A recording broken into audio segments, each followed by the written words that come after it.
This is The Civil Fleet, the podcast focused on activist-led refugee rescue and support missions across Fortress Europe. With me, Ben Coles. In this episode, we are going to speak with Paul Wagner. He is the media officer for Sea-Watch's airborne operations. Paul is going to tell us about the rescue organisation's reconnaissance missions over the central Mediterranean, the push and pullbacks that they have witnessed at sea, and he's going to tell us how the EU has refugees' blood on its hands. He's also going to tell us about the various ways that the Italian government has tried to stop Sea-Watch from carrying out their rescue missions and their human rights monitoring missions in the Seabirds 1 and 2. So before we get into today's episode, I'd like to remind you that the Civil Fleet is not just a podcast, it's also a news blog. That's at civilfleet.com.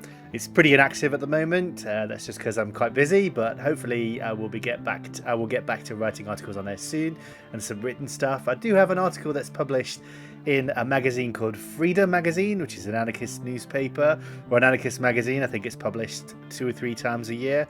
I should have a link to that eventually. But yeah, if you can find that magazine, you can find an article I wrote about Bosnia. Anyway, go and check out the blog if you want to read some stuff, read some news stories, if you want to read about some things that we've revealed on there too. So that's civilfleet.com. Also, if you like what the Civil Fleet is doing and you would like to help us to continue to platform the awesome people that we have on here, if you want to support our grassroots journalism, then you can do that by making a small donation. You can go to ko-fi.com/civilfleet, ko-fi.com, that's ko-fi.com/civilfleet, and you can make a small donation there. Our costs are super low at the Civil Fleet, but any donations that we receive will be greatly appreciated, and it's very motivating to get.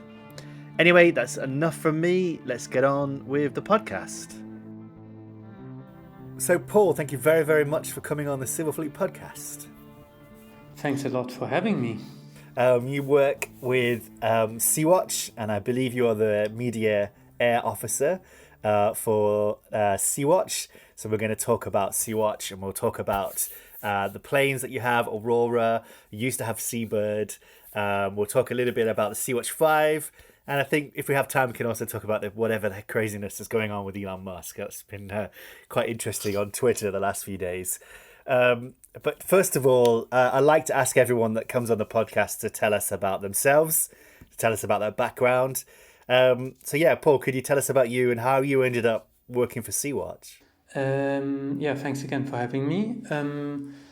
I used to volunteer a lot on the ships of Sea-Watch. A good friend of mine was part of the team that started the whole organization or project in 2015.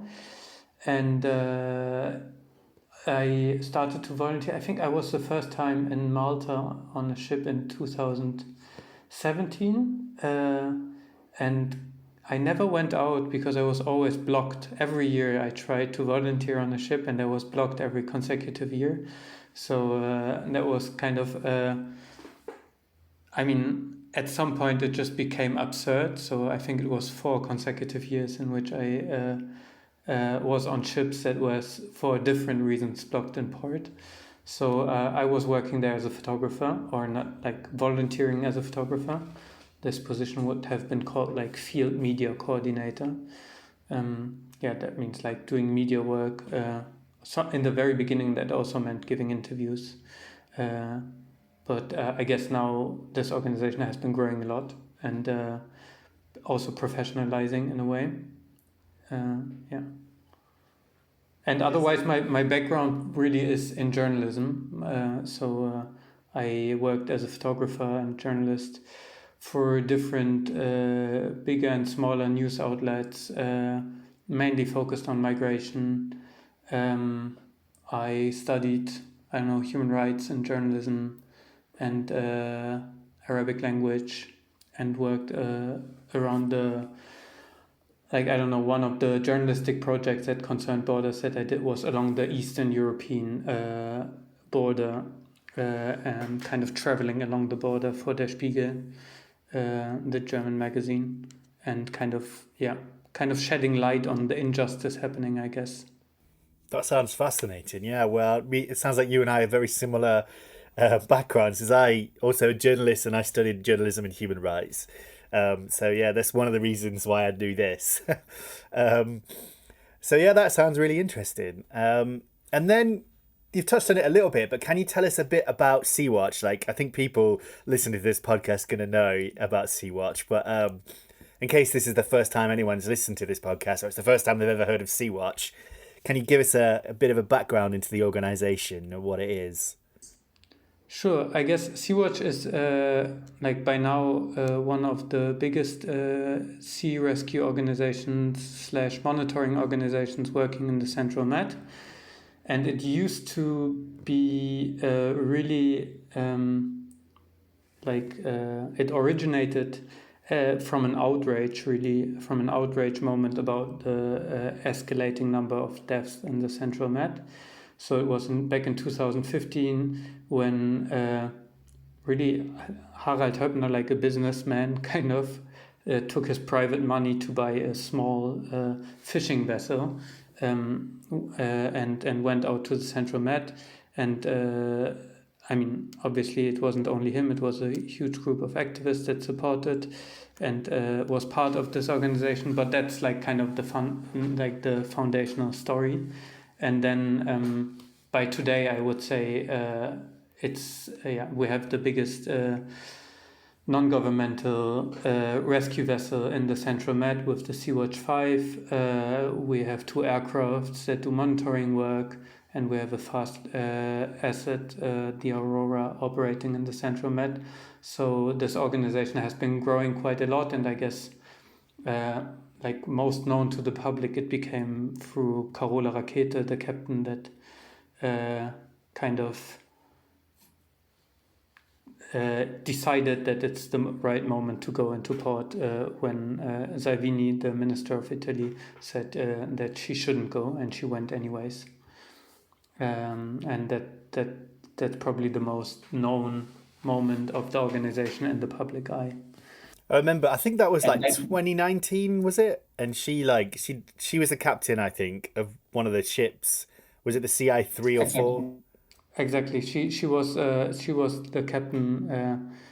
I mean, this was really a moment where also this organization really grew a lot because and where also I think like politicians realized their methods of repression against non-governmental actors can also backfire in a way, as Salvini by now is like still in court for kidnapping because he didn't let the ships enter or rescued people enter Italy. Yeah.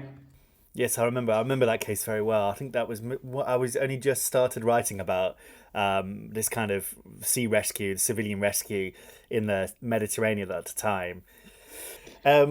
So yeah, and then now like you've had quite a few ships, right? You're on the Sea-Watch 5 now. So does that mean you had 5, 4, 3, 2, and 1?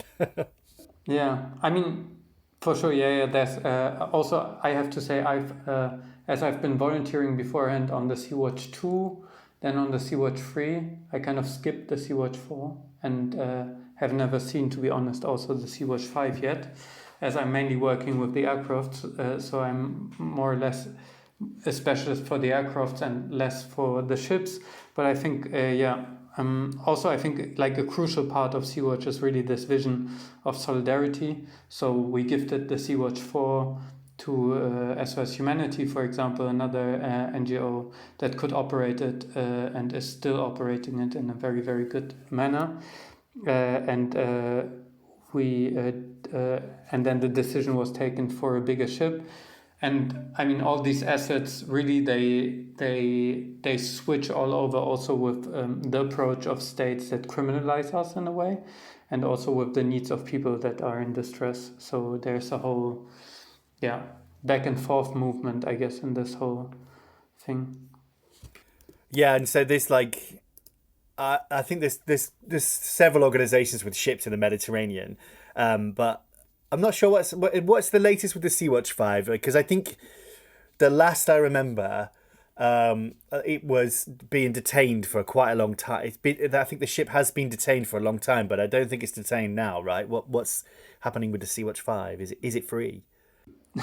Yeah, for now it's free, and its crew is on its way to the area of operations, which is like the central Mediterranean Sea, and it has been detained. I mean, in total, I think Sea-Watch 5 and Aurora have been, since 2022, been detained 4 times.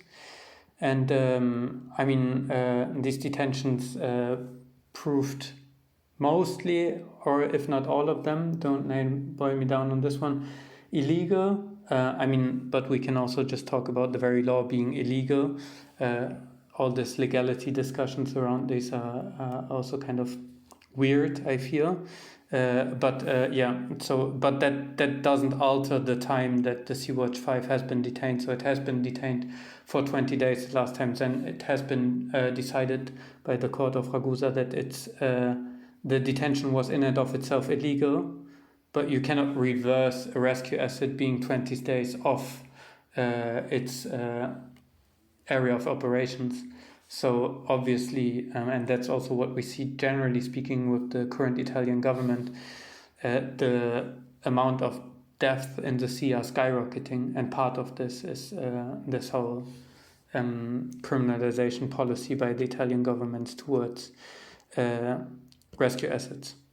Yeah, because I think back in like when we were talking about Carola Rackete earlier, when she at that time, I think like before I don't know 2022 or something, like they used to try to like stop ships from coming in. They would close their ports. It would be quite a big media storm, but they've since, I think, since Italy had its new government, which was maybe 1 or 2 years ago, um, they have a new approach, right? And this has been going on for quite a long time. I don't know if you could tell us a bit more about this approach, because what I think they do is they tend to allow ships to come in and port, but you have to do it immediately right after rescue. If you rescue one person, you have to come back, right? Something like that. Yeah, I mean, I would say we can somehow subdivide it into phases, like which starts out with this phase of Carola, where really this whole like waiting in front of Italian national waters, with people coming from severe distress situations, having huge fuel burns, like pressuring Italy to evacuate people that are in severe medical situations, and you weren't allowed to enter sometimes for weeks, which really created crazy situations on the ships, as people were seeing literally Italy but weren't allowed to go there, and people became suicidal, and it was really really mad, this kind of kidnapping policy, let's say it. And then after Salvini, the next Minister of Interior, Lamorgese, I think was her name, in Italy, was I think in 2019 till like 2020, there were these extensive port state controls. And I remember being once on one of these port state controls, and our Ukrainian machinist being like he was never on a civil sea rescue asset before, and he was in the shipping world, like in the commercial shipping world, since years, and he saw this port state control and he was freaking out. He was like, "What the hell is going on here? I've never seen something like this." And Can you explain, what does that mean, the port state control? Like, is that when they search your ship? no, like the port state control is like, I mean, I guess security being weaponized as a pretext to like to hinder us. And I mean, that's definitely not only in the realm of the Central Med, but also for activists more generally speaking, is a very useful tool. And so these port state controls are really normal controls for ships. Do they have the proper safety regulations in place that they should have? Is their vessel seaworthy, etc.? So from reading from his reaction, for example, but also from crew that used to work on cruise ships or something like that, these port state controls happen not very often, and if they happen, they are not longer than an hour. So our port state controls were more like 12, 13, 14 hours, people coming down from Rome. And really, like, on the list of detention reasons, I read like our mozzarella in the fridge not being the date, the expiration date has been exceeded. It was in the freezer, no, you know. So obviously it was exceeded, but it was in the freezer, so it's fine if it's exceeded. It's still in the freezer. But anyway, it's like ridiculous reasons, or having like too many life jackets on our boats. Yeah, that is insane. Which is like madness. Like you're being stopped by the police, and then they say you have 2 warning triangles with you. You're supposed to have only 1. Like it's like complete, like really like this kind of harassment. And then ultimately in January 2023, this Piantedosi decree got released, and these extensive port state controls kind of switched to a mode where once we rescued a vessel in distress, we directly got a port of safety. That means we should head there without delay, even if on our ways we see people in distress. We are officially forbidden to rescue them, although, I mean, talking Italian law, international law, we are obliged to do so. So, and then not really in the Piantedosi decree, but related to the Piantedosi decree is the policy of distant ports, where these ports of safety were super far off. So sometimes Genoa, or like, which is like 1,200 kilometers, I don't know, of like southern Italy, and you would be for a week with people in severe distress, huge, I don't know, fuel burns whatsoever, again on the sea, really on also vessels that are not made to have people for a week on them, sometimes hundreds of people. And that's I guess that's the current policy, and that keeps quite efficiently rescue assets away from the Central Med, and that's really the pervert situation we are in, where really this policy of distant ports and the Piantedosi decree, which then also, if we disobey, so if we rescue nonetheless, for example, we get detained in port and stay in port for another 20 days. All this like means more deaths. That's kind of, I would say, the 3 major phases of legal repression concerning the ships. Yeah, this current situation is crazy, isn't it? I'll just like to put it in a UK context, that it's like if you rescue someone in like off the Isle of Wight in the south of England, then the Italian authorities are making you go as if you were going from the Isle of Wight all the way to the Shetland Isles, which is the top of Scotland. It's like 700 miles, or like you said, 1,000 something kilometers. It's a really long way. It's totally crazy. So yeah, I mean, Pandiosi, is that how you say the decree? Piantedosi. But I'm not an Italian native speaker, so I guess we both get it wrong. You in an English and me in a German manner. But I think you did it in a confident accent, Italian accent, so you know it sounds good to me at least. That's the current interior minister, right? Is that what he was named after? Exactly. Yeah. That's really it. Just boggles my mind that, and I think I'm not sure if Sea-Watch has. I think other rescue ships have had trouble because they have rescued people on their way back. Exactly. But yeah, that's just insane to me. And I don't remember who it was recently. One of the rescue ships, it may have been MSF, but I can't remember. I'll have this in the show notes. But they rescued one person, and they had to go back. I mean, yeah, that's a complete madness. Like, I mean, our rescue capacity is like we could rescue 600 person with this vessel, and sometimes it's like 35. So that's the low. I mean, sometimes it's also 200, and then we're more like, I mean, obviously happy in this context is kind of a weird framing, but I mean it's obviously a good thing if you can rescue people and not let them drown. Like, Absolutely. Some people might find a contradiction here because before you used to stay out at sea a long time, right, and rescue more people, but you don't want to be going all the way to Genoa in the far north of Italy, which takes a long time. But I think before you were rescuing people and you went back to Sicily, which was closer to the rescue operation exactly. area. Of course, I should have added that. That's true. I mean, that was the normal way of doing it. I mean, the ports of Sicily are perfectly fine to accommodate the ships. In a sane world, if things weren't so crazy, you would just you wouldn't need to do this in the first place. In a sane world, Yeah. but I mean, what I'm always doing is like, imagine wealthy off white Europeans being in distress. I mean, the outrage that would generate, like in the press, like, like 200 people in distress, 100 people in distress, being on a rescue asset, like nobody, no state anyway rescuing them, then private actors being kind, rescuing them, and then the state saying like, oh, but please, like, let them be another week at sea, eating this like emergency bars the whole day, and like it's just impossible. So I mean, the basic system behind it, of course, is racism and in extension, of course, also capitalism. absolutely, definitely.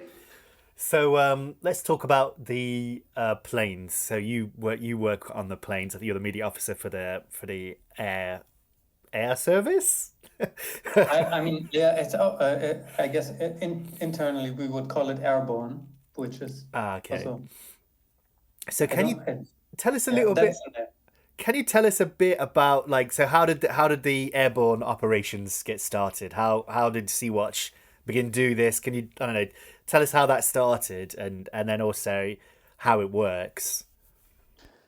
I mean, really, with the airborne operations, I think I'm pretty sure they started in 2017, and there was really like there was I mean, when you the central Med, generally speaking, is a place where you see lots of different stuff, weird stuff happening, and also it's huge. It's like just a huge place. It's like, I mean, the whole central Med, I think, is 9 times Germany or something. The whole Mediterranean. And then the central Med is like perhaps the size of Germany. So like finding people in distress is super hard, and also height matters a lot. So if you have a boat that's not so like tall, I don't know whether it's the correct terminology, but you cannot see very far, especially if waves are high. So and if somebody's in the water, I mean, I had this one bosun, and I have this phrase in my head. He would always say like, "Your head is like a coconut."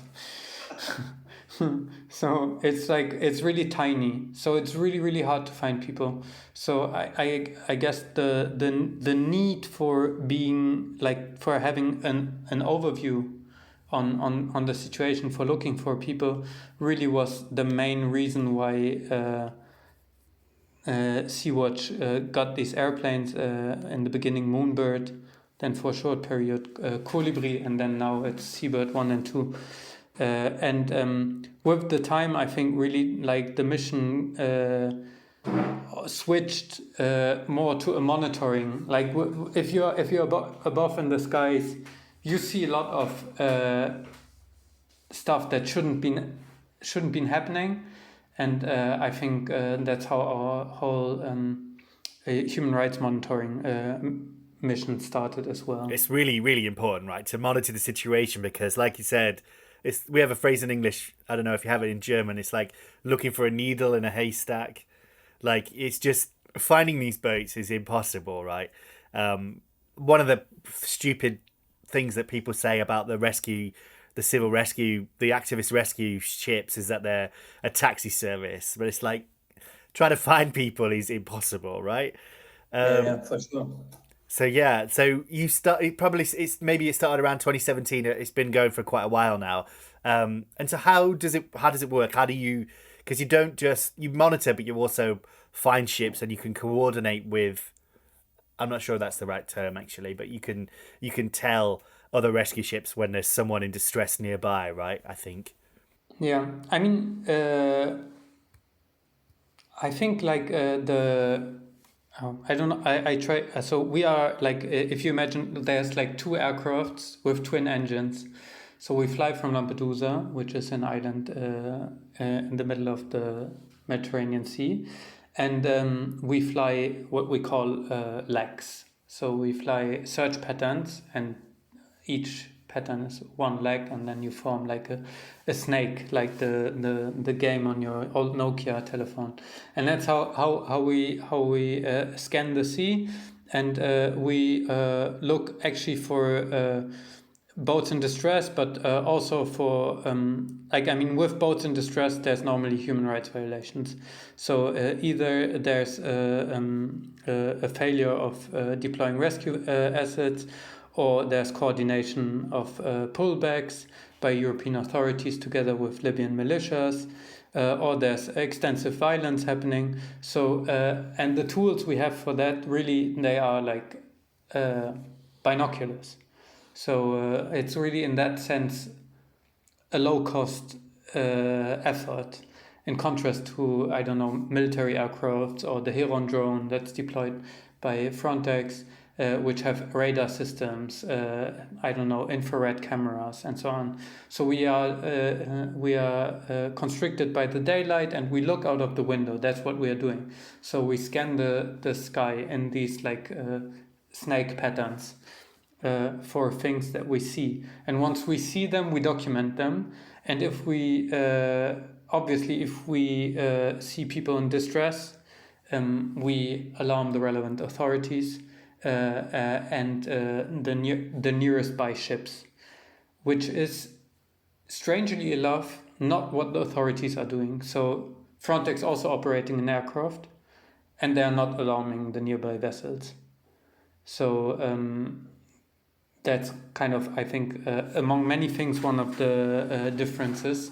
So we are really like also pressuring, or like convincing, trying to convince merchant vessels that they should like act by the law and rescue people in distress. But obviously this is always in coordination with the Maritime Rescue Coordination Center in Rome. Yeah, but that's kind of, so there's this mixture, but I really think like what's currently why we are as an aircraft criminalized really is mainly for shedding light on the bloody hands of the EU.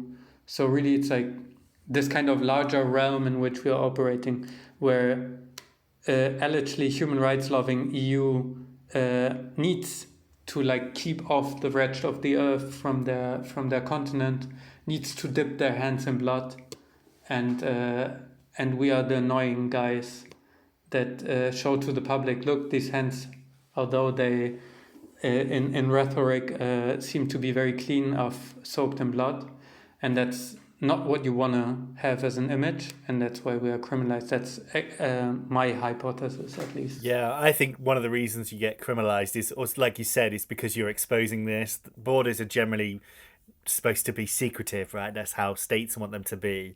But you're flying over and exposing these people that are being left or being ignored in the sea. For sure. And obviously, our work also results in legal proceedings.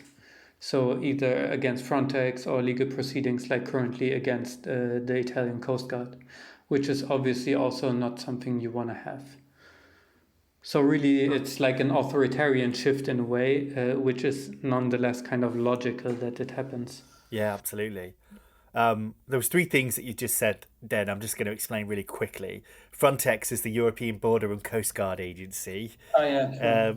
I think most people listening to this podcast will know about that. But if anyone's listening that doesn't know, Frontex is a European Union organization. I think it's one of the most funded organizations in the EU, right? And it basically sends people to the borders, and it has a drone operating in the Mediterranean, which you just talked about. You mentioned the MRCC, which I think is the Maritime Rescue Coordination Center, and I believe Malta, Libya, Italy, and probably someone else in the central Mediterranean, they have when you rescue someone, you contact them, right?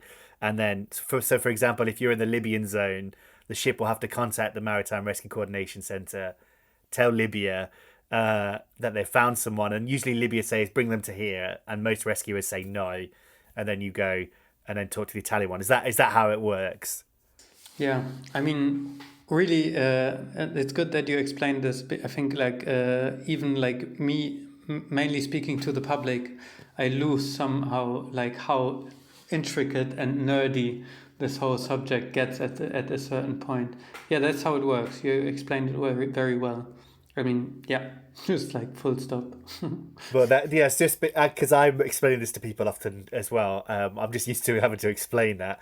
And then a push and pull back, I think this is quite easy to understand.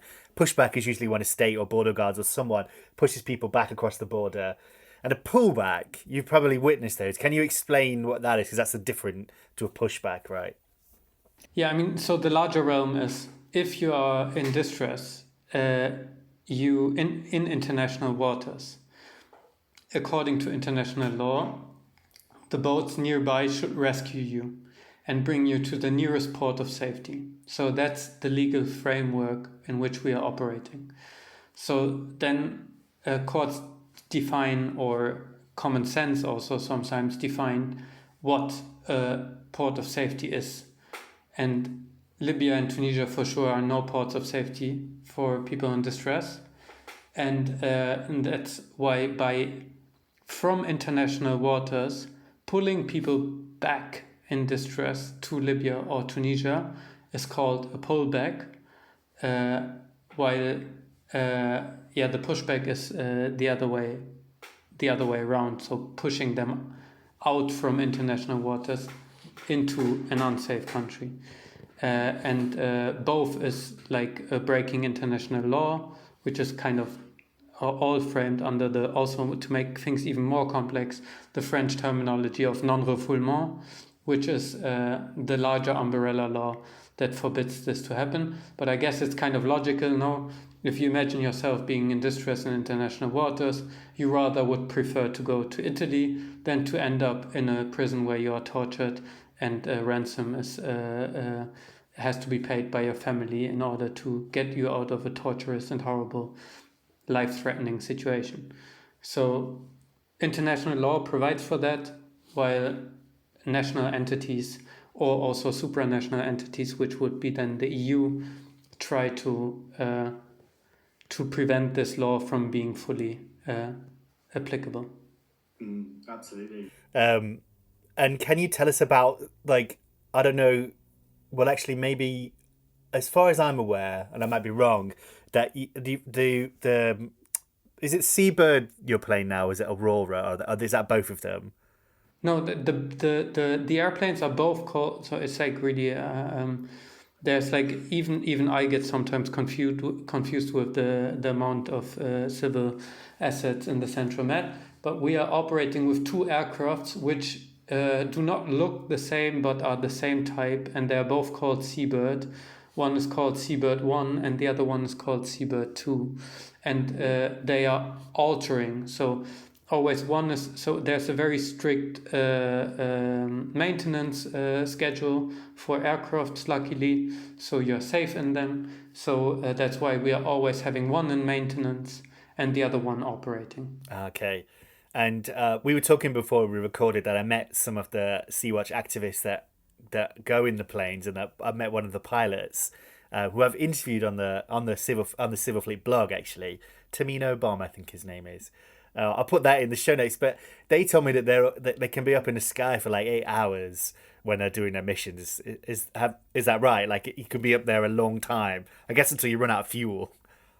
Or the weather. Yeah, I mean, obviously, like fuel restriction and daylight restriction are, I guess, the main reasons why we would stop flying, while needing to go to toilet is never a restriction. So because we don't have toilets, for example, on the aircraft, and it's like we can be up to 10 hours in the skies, or like depending also on the crew weight and like there's a variety of factors that plays in. So if it's a very light crew, we can stay for longer, while when the crew's heavier, then we can stay for shorter duration.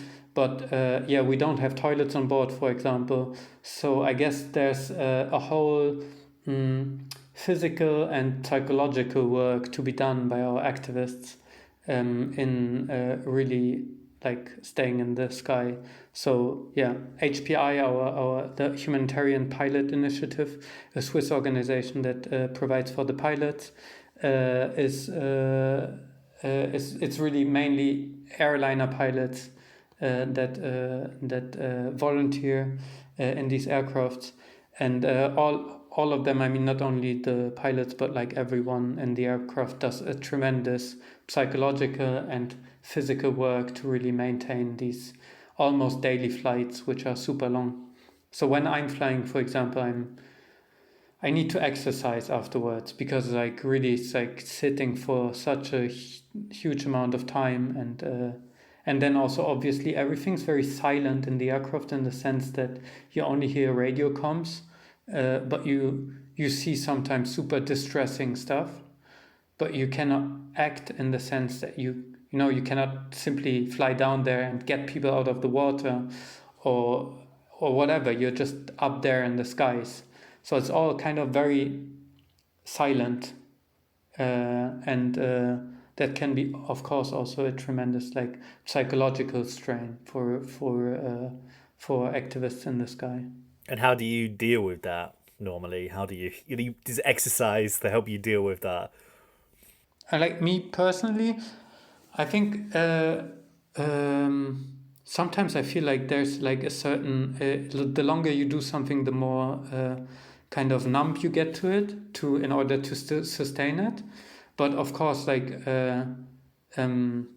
we have supervision teams, so it's always good to talk to a professional in case you witnessed something that is distressing, and really, really, really like paying attention that you get the proper rest. So to prevent trauma is like, obviously it's always good to get out of stressful situations. And as we are not the refugees in the boats, we have the means to get out of stressful situation, to get psychological help, and so on and so forth. So obviously our stress is quite low in comparison to the stress of people that are trying to reach Europe. But I guess that's the main techniques I'm using, like physical exercise, reaching out to professionals in need, and trying to like manage my stress level, like to get out of stress if I realize it's too much. And I don't want to re-traumatize you here or anything, but can you tell us about some of the things you've witnessed in the Seabirds 1 and 2? I mean, like from I guess it's not too spectacular in that sense from my personal sense, but like so I've of course I've seen people in distress, and the main thing for me there is that you don't know what happened to them afterwards, and this kind of. I mean, that's really what you also said, with the sea so huge, and how do you find the boats? Sometimes you cannot find them again, and that's for me something very stressful, that I don't know what happened to them. So mostly if they didn't arrive, then they either drowned or they got pulled back. And obviously as a photographer on the aircraft, I see the faces, I see the people, and so on and so forth. So that's for sure a part. But like in the larger realm of our organization, of course, our activists see a variety of things, from like pullbacks, people being, I mean, really the most absurd things you can think of, like people being shot at by the so-called Libyan Coast Guard or other militias, people being beaten by sticks. There's really a variety of violence happening. For me personally, really shipwrecks that you know afterwards. You see the boats and then there's a shipwreck. I think that's also like really a crazy thing to happen. So you see the people, then you know they drowned afterwards. So that's it's just wrong on all levels. Like especially if you know that there could have been done something about it. I mean, that's really the thing where it really gets mad. And how often do you see, like, not just you personally, I guess all of Seabirds 1 and two's crews, like merchant ships not rescuing people, like, or not just merchant ships, but any ships like just refusing to rescue people? Does that happen a lot? Yeah, I mean, yes. I mean, but like the merchant vessels are obviously like commercially operating vessels that have mainly a monetary interest. But then there are humans operating them, and then there are companies behind them, and then there's the fear of losing their job, and then there's also the fear of having Libyan militias boarding their ships with Kalashnikovs. So there's a variety of pressures that is up on captains of merchant vessels that see a boat in distress. So mainly it's not up on us to decide what they ultimately do, but it's up on the Maritime Rescue Coordination Center that is acting in the specific search and rescue area. So the whole sea is subdivided into different search and rescue areas, and that's what you already explained a bit. And these merchant vessels really, some of them rescue, and you have these human instances where you interact with captains and you know they want to rescue, and they deviate from their route and they rescue people, and ideally bring them to Italy. That's a huge cost factor for their shipping companies. Normally, that's not what they should be supposed to do. Normally, there's very fast Italian Coast Guard vessels that should get the people off their vessels and bring them to Italy. But that's rarely happening. So the majority of cases is really merchant vessels that either do not rescue because it's not because of them, it's because the Italian MRCC, for example, or the Maltese Maritime Rescue Coordination Center says them to not rescue, really risking the lives of the people in distress, or it's merchant vessels that are tied to oil rigs, so oil platforms in front of the Libyan coast.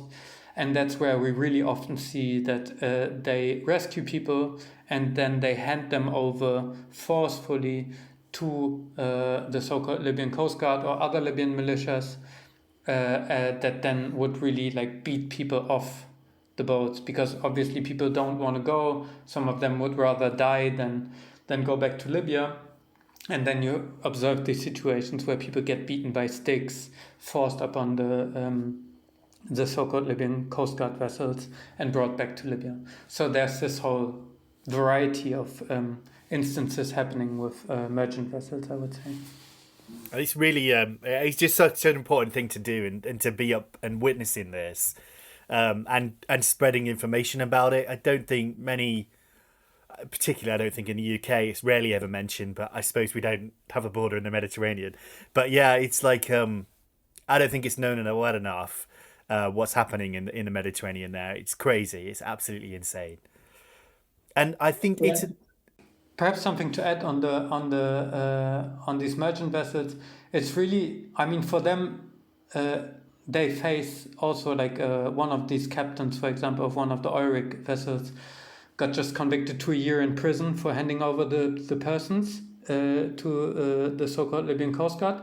That's the only case I know of, and it's pretty recent. But they're really in a tricky situation where you have militias on your deck with machine guns, and the international law on the other hand. And these militias are obviously funded by the EU. So, and then it's EU courts convicting again these merchant vessels. It's a very tricky situation in that sense. It should be clear that they should do their utmost to not hand over people.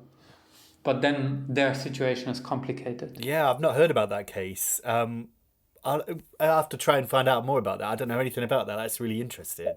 I can send you the case. Yes, please, and I can add it into the show notes.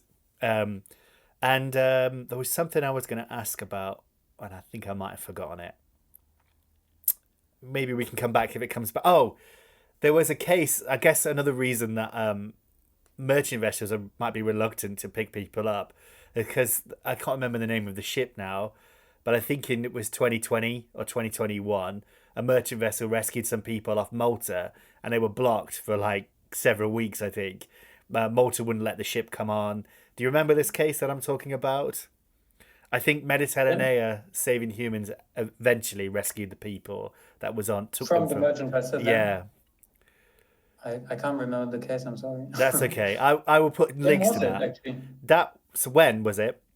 Hmm. I think it was 2020 or 2021. Okay. I think it was during. It might have been during lockdown. But these You see, people, you're better. You're better informed than me. I'm not sure about that.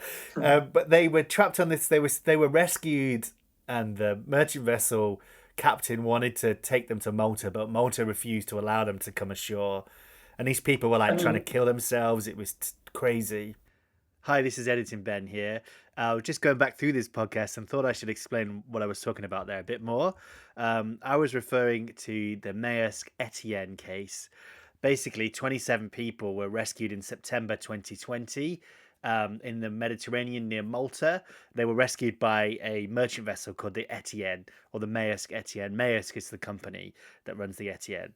And so, yeah, they were picked up and they were left on the ship for 40 days because Malta wouldn't let them come in. And it was Mediterranean Saving Humans rescue ship, the Mare Jonio or Jonio, Mare Jonio, that picked up the people from the Maersk Etienne and took them to Italy.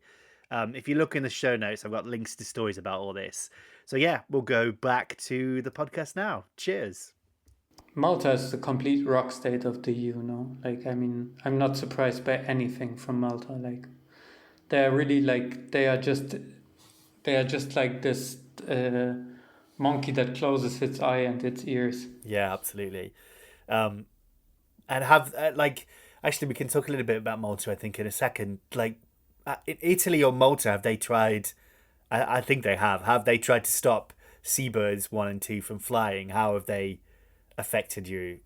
Affected Sea Watch from carrying out these missions? I mean, historically speaking, I guess this criminalization is a whole back and forth movement. Malta has forbidden us to start our. We used to operate from Malta. Now we're not allowed anymore to fly into the area of operations from Malta. So we are not operating anymore from Malta, and we are not allowed to operate anymore from there. And with Italy, really, there's a whole back and forth of harassment going on, and we've in between also been not allowed to enter Libyan airspace, which was against international law, and now we are allowed again to fly in there. So it's always this kind of back and forth movement, and the most recent form of criminalization is this Flussi decree, which is a decree issued by the fascist government of Meloni, which is for the first time, and not for the first time, but like at the moment the most applicable, would say law to us as aircrafts, as civilian operating aircraft. It's tailored to our operations, and what it does is really obliging us to break international law. And I guess that's the most tricky and nasty part of this law. How is it making you, or trying to force you to break international law? Part of the provisions are that we should obey to all actors that operate in the Central Med. That includes, of course, militias from Libya. So, which is of course something we cannot and will not do. So, because also we are like, it's our duty to stay there if people are in distress. But if, for example, a so-called Libyan Coast Guard shoots at them and said to us over VHF that we should leave the scene where they are shooting at people in distress, that would be a reason to ground us, for example, because we were not obeying to a relevant actor in the Central Mediterranean Sea. So we are kind of in this situation again where national law breaks international law, and normally you would say like, who's Italy anyways to to tell an aircraft in international airspace to say anything, and the whole law is illegal. And what Italy is doing the whole time with like really obstructing rescues, and I mean we have big proof of them being really complicit in shipwrecks. That's all illegal, but it's kind of a strategy to kind of switch the discourse to putting us in somewhere near this criminal discourse. But it's like really, it's bullshit, and it will be fought in the courts. But the problem is really that even if we win in the courts, the time that passes really, I mean, the fine would be that they ground our aircraft. And that means that, I mean, they can, as I come back to the metaphor of the blood on the hands, they can have like in all calmness dip their hands in blood without anyone seeing it. And they can fine you, right? Did you say this Bluesky decree? They can fine you like 10,000 euros, I think. Yeah, they can fine us like monetarily, but I guess the main problem really, I mean, of course, the fine is like absurd, but really the grounding, it puts a strain to our aircraft as the air is like super salty and sandy. It really also changes our maintenance windows as they have to go regularly into maintenance, the aircraft, and it really keeps us off the area of operation, and that's really the main problem with this law. Well, of course, the fines are crazy as well. And it's like you said, it's like national law and international law clashing, which is really frustrating. Because what do you like? How do you? Yeah, that must be such a brutal tactic from the Italian government to put you in that situation. It's really disgusting, really. Yeah, I mean, yeah, that's for sure. On the other hand, it kind of reassures me that we are doing a good work. That's perhaps to be a bit cynical. The only good thing about this law. So we put the finger in the right wound. So, for example, in September. Beginning of September, 2nd of September to be precise, we saw a boat heavily listing. We reported it to all relevant authority, including the Coast Guard. It was 26 nautical miles away from Lampedusa, and the Coast Guard could have reached it in an hour. And then the Coast Guard was bragging about a rescue they did on social media 2 days later with a heavy shipwreck. And 21 people died there. And through our documentation work, we could prove that it was one and the same boat. So on the 2nd of September and on the 4th of September.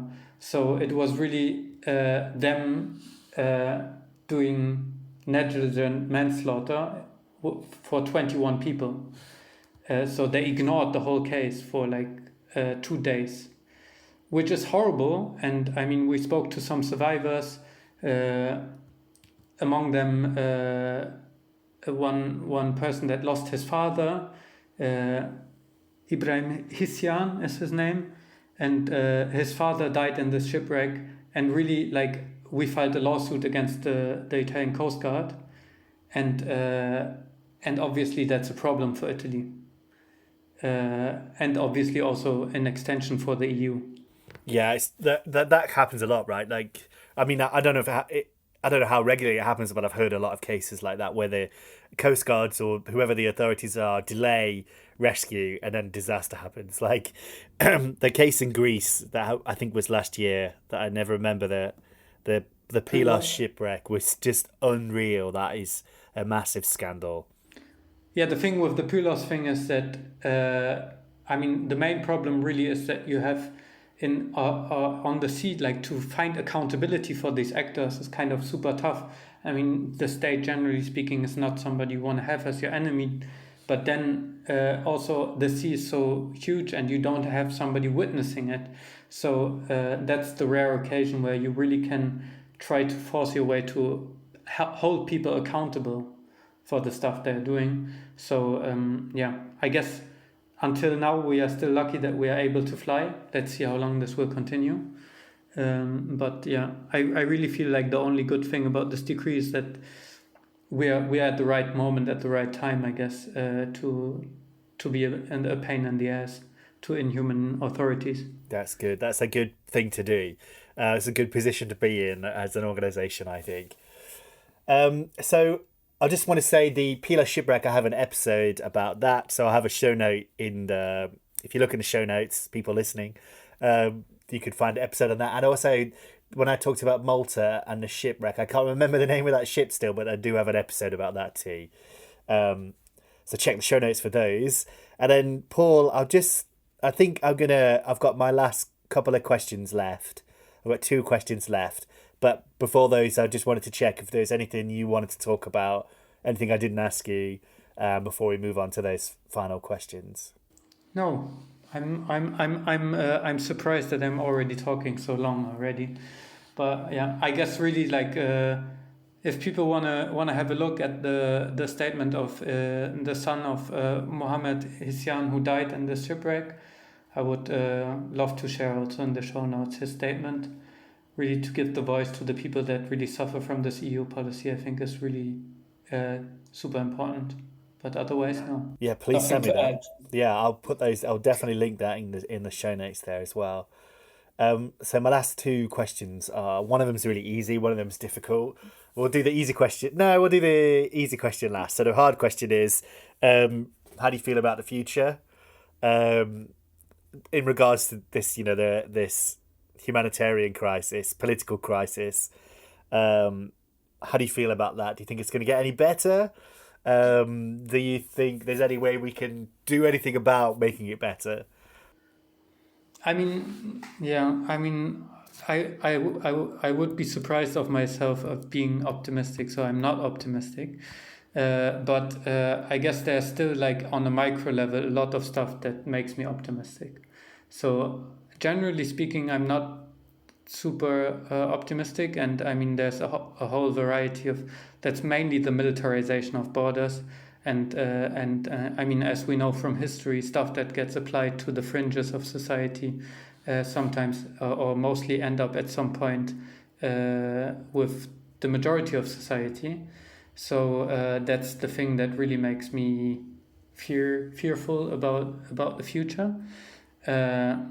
And then what makes me optimistic perhaps about the future is a common struggle, or like friends, comrades you have with which you share a vision of a better future, in which you share the commons with others, and there's less horrors happening. And I think this fight in general makes me very optimistic about the future, because we have it, and there's a lot of people that are caring and that want to change something.